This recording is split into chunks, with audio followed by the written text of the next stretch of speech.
Welcome to 10-Minute Mysteries. Take a moment to like and subscribe, and let me know of any mysteries you would like me to cover. Disclaimer: the subject matter can sometimes be triggering or graphic. The information given is in my own words, and I will speculate my theories. Sources for photos and info that I used will be linked in the description box below. Now, let's get into it. The mysterious Max Headroom signal hijacking. Max Headroom is a British fictional character of artificial intelligence, considered one of the first computer-generated TV personalities with a quick wit and a strange electronic glitchy voice.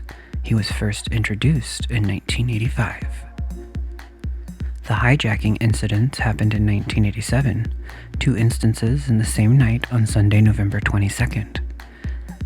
These incidents occurred on 2 separate Chicago TV stations. The first signal interruption would occur at around 9 p.m. during the sports segment on WGN-TV's news. You could see someone in a Max Headroom mask and costume standing in front of a spinning corrugated metal, uttering odd sounds. This would last around 25 seconds, as it ended when the station engineers changed the frequency of the transmitter on top of the John Hancock Center. The second signal takeover took place around 11:20 p.m. on the same evening as the first incident. The station this time was PBS WTTW and occurred during a broadcast of Doctor Who. It would be the same pirate wearing the Max Headroom mask and costume in front of the spinning corrugated metal, but this time he spoke with the distorted audio and did and said some strange things, like holding up a can of Pepsi and saying, "Catch the wave," which was Coke's slogan at the time, for a commercial Max Headroom was featured in. He randomly had a glove and said that his brother had his other glove, but it was dirty. And finally wrapping up the strange with exposing his butt and having a woman spank him with a fly swatter.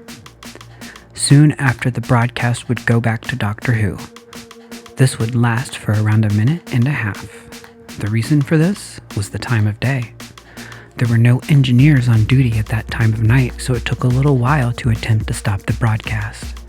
They failed, and the transmission only ended when the signal pirates ended their broadcast. The PBS air director was getting more stressed as the video got weirder. The FCC came out and stated that there is up to a $100,000 fine for signal piracy, but the statute of limitations has since passed. So who successfully overtook 2 station signals in 1987? And how did they do it? This has become the most influential cyberpunk hacking trope ever, as for over 30 years, no one knows the identity of who pirated the station's signals. Eventually, the FCC came out to say that they determined the signal interruption was accomplished by placing a dish antenna between the station's tower and the station's uplink dish.